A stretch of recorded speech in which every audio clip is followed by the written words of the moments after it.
There are free versions also. I mean, we use a lot of MySet. We have used Phoenix earlier. We used BlueSky was a free version. It was it's a affordable software. MySet is very affordable. We use a lot of that now.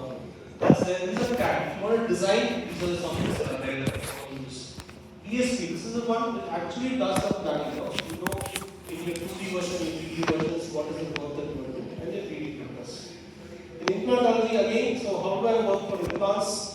Okay, this is for a zygomatic implant, and what do I need to do to take it? How do I plan the implant process? So this is how it takes it to 2D version, and once you decide how you want to position, I position the implant, I see where my bone is, where I fix it.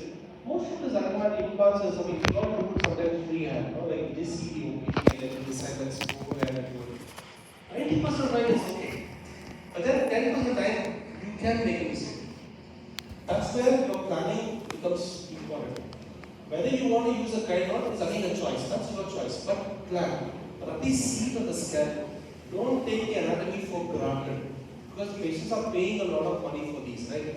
They're not like an extraction, so when you have a commitment, you have a responsibility also. See what your position is, whether you want to plan a single, you want to do a quad, you want to sit where it is, the anatomy exactly also. Then you decide what you want. Okay? These are not very difficult, these are not very hard. Like I said, you can learn it yourself, or you can just have a good technician along with you who will do all this work. You just see it and then you go to the pitch, to the battlefield, or the cricket, like how you are, not like you can go and hit a 6 without a problem.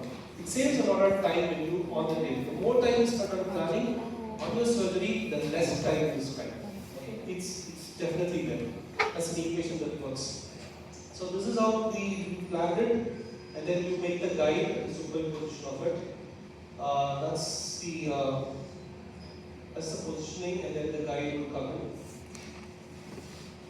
See how the guide looks, and then move forward fast. This normally takes about half an hour max to 40 minutes, sorry, not more than that. Today these are automated, okay? So like I say, in both in BlueSky Bio and in 3Shape, if you use it, I don't have to do anything. It's just sequence. Step 1, step 2, step 3. You run it on a sequence, you get the guide in less than 7 to 8 minutes. Okay? It's as fast as that. It is AI driven. One of the first specialities that is AI pushing forward is dentistry. And surgery is no longer left behind. Okay? So that's an area that you can see in.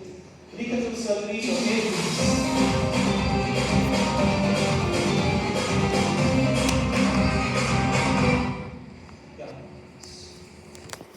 So this is a patient who came from Africa actually, who had the reverse overjet was almost -21. So how do you plan for a patient like this? Okay. So for this, what we did was sequence. So very important is sequencing it. Okay, because yes, okay, well, why not move my maxilla forward? Am I going to do my mandible first? If I'm doing my maxilla, how much am I moving? Because this involves distraction, this involves orthodontic surgery, this involves customized surgery, as well as what you want to plan. So when you have all these 3-4 combinations, it is good that we plan it. I mean, again, like I said, it's not just me planning. So we had Dr. Abhay Kannan, Dr. Anand, these are the 2 surgeons who helped us. Each one had a different idea. So in PS2, what we did is everybody's plan we put across, saw which one is the best possible option. And then he said, okay, this is the easiest way to work, and let's do this. Okay? Again, when you work as a team, okay, you can be here, you can be Civil Dental, one can be in UK, one can be in Australia. You can all sit together and plan. Today, that's the way things are moving forward, right? And then from here, you can design and you can print the sprint to whichever part of the world that you are in, and it can be done. That's how tech has moved forward. So this is how we planned and designed for this patient. And you work on custom implant like this. And then I'll just show you how the face also worked for him. Yeah, almost done. So when we had a reverse overjet of this is how the soft tissue simulation came. So he had a reverse overjet, like I said, and the only tooth that was uploading for him was the posterior teeth. That was the only teeth that was biting for the last 20 years. And then we gave him hopefully a new life. That's how he looked. That was his face. He came in, and that's his reverse overjet. That's what how we put post-op after the procedure, and that's how he is. So these are changes like you can do. This took us about exactly the only time it took us was for distraction. So we stayed here for about 45 days. 30 days we distracted it. And then the surgical work, first surgery, and then the second surgery was setting surgery. And then you were done. You can do complex works like this, plan, and stick to the plan. Now we're moving on to not only that, we're moving on to AI and VR. Right? So today you can look at, if you want to plan your surgery, something now I can go to VR. Now what is the advantage in working in virtual reality? Many of us are doctors, and maybe see it now, but what help is VR going to do? What does VR do is it helps you get immersive. Today I can go into my anatomy, I can palpate it, gives you a feedback. I can actually do my surgery. When you work on the mouse, it's like you're drawing, right? I can just make an osteotomy, and there's no feedback, there's no haptic feedback that comes across. But when you work on VR, I actually know what soft tissue is, I know my plane, and then I exactly know if there's a bone there, what is the density of bone, and how I'm going to work with that. And therefore, when I simulate it, I'm able to go into the surgery and plan it, and then come out and know at least I had an experience. Believe me, a lot of doctors have gone into VR and what they have. They come out sweated and came out enjoyed. It gives you the exact feeling as how it is. I mean, probably next time I come in, we'll have one VR session only, because the software is, it's a commercial available tool only. We work for a company called Universal Touch.